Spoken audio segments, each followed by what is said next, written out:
aquel tiempo, al llegar a la región de Cesarea de Filipo, Jesús preguntó a sus discípulos: ¿Quién dice la gente que es el Hijo del Hombre?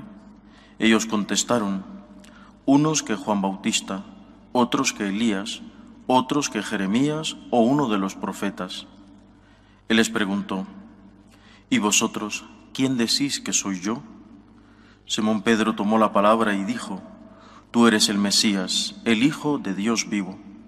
Jesús le respondió: Dichoso tú, Simón, hijo de Jonás, porque eso no te lo ha revelado nadie de carne y hueso, sino mi Padre que está en el cielo. Ahora te digo yo: tú eres Pedro, y sobre esta piedra edificaré mi iglesia, y el poder del infierno no la derrotará. Te daré las llaves del reino de los cielos. Lo que ates en la tierra quedará atado en el cielo, y lo que desates en la tierra quedará desatado en el cielo. Palabra del Señor. Como he dicho, hoy celebramos esta fiesta de la cátedra del apóstol San Pedro, el día en el que recordamos la función de San Pedro, la misión del Papa, de los sucesores de San Pedro, de los vicarios de Cristo. Tenemos en nuestra liturgia tenemos otro día también para hablar de esto, aunque debería de ser más dedicado a la persona de San Pedro y a San Pablo, el 29 de junio. Creo que a la hora de entender la función del Papa, de este, del anterior, del siguiente, de cualquier Papa, tenemos que hacer un esfuerzo por descontaminarnos, porque inevitablemente estamos contaminados. Es inevitable, no es ningún pecado, ¿no? Pero estamos contaminados por el ambiente, es decir, los hombres, por ejemplo, de la Edad Media vivían contaminados por aquel ambiente del feudalismo. Bueno, después ya vino la Edad Moderna, fue la monarquía absoluta. Nosotros que estamos contaminados por un concepto de sociedad y de gobierno social, que es lo que llamamos democracia, que implica cambio permanente. Es decir, las leyes son siempre no solo relativas, sino temporales. Depende de quién gobierne. Gobierna este partido, lo que antes estaba mal, ahora está bien. Gobierna esta coalición, gobierna esta persona, porque a veces incluso el mismo partido no es igual que gobierne X que gobierne Y. Bueno, estamos acostumbrados a que continuamente los parlamentos, no me refiero solo al caso de España, es el sistema de gobierno mundial. Los parlamentos están modificando leyes. Hombre, pues porque a veces es imprescindible, ¿no? Es decir, hay nuevos acontecimientos mundiales, nuevos descubrimientos técnicos, pues hay que afrontarlos legislativamente. Hace 100 años no había leyes sobre el uso de Internet, porque no había Internet. Bueno, este fenómeno de estar continuamente modificando leyes o creando leyes nos contamina en el sentido de que pensamos que en la Iglesia tiene que ser igual. Es decir, entre nosotros no hay un parlamento, no hay los cardenales se reúnen presididos por el Papa y votan. ¿Se puede o no se puede robar? ¿No? ¿Se puede o no se puede matar? ¿No? ¿Qué es lo que hacen los parlamentos?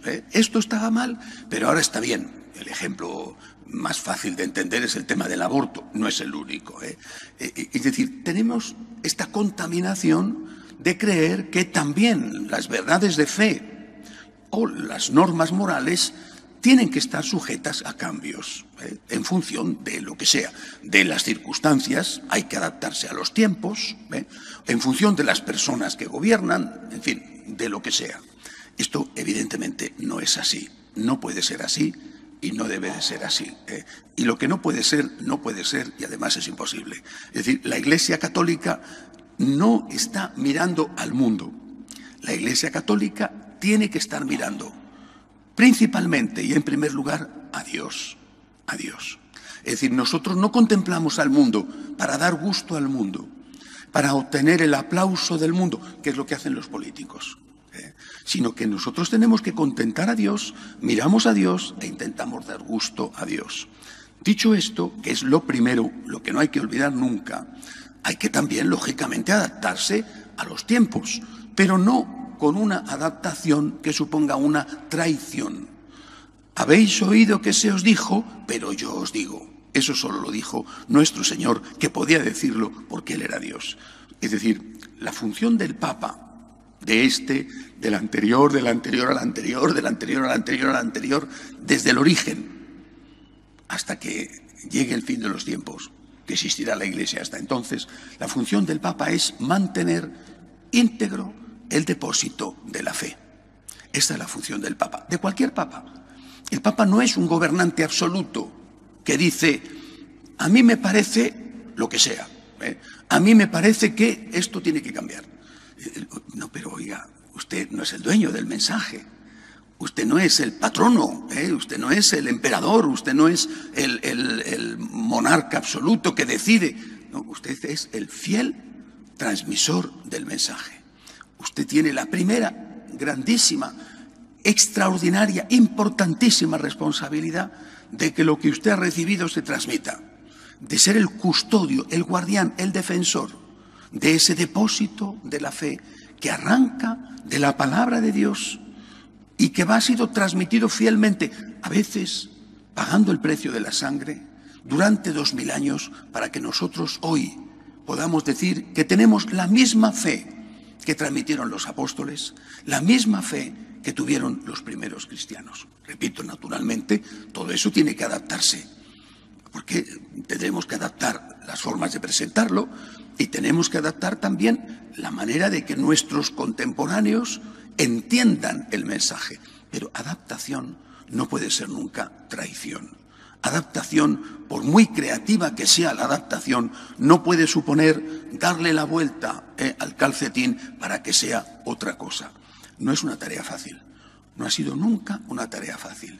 Por eso hay que siempre, me parece fundamental, y hoy es un día para hacerlo, hay que rezar por el Papa, hay que querer al Papa, hay que rezar por él, hay que sostenerle con nuestras oraciones, porque tiene una misión dificilísima, tanto más difícil cuanto más difícil es el ambiente en el que estamos viviendo, este acoso que sentimos los católicos por parte de un mundo que quisiera vernos arrodillados ante él, cuando nosotros solo podemos arrodillarnos delante de Dios. Así que hoy, de una forma especial, rezamos por el Papa para que siga siendo fiel a la extraordinaria misión que se le confió, mantener íntegro el depósito de la fe. De pie, por favor.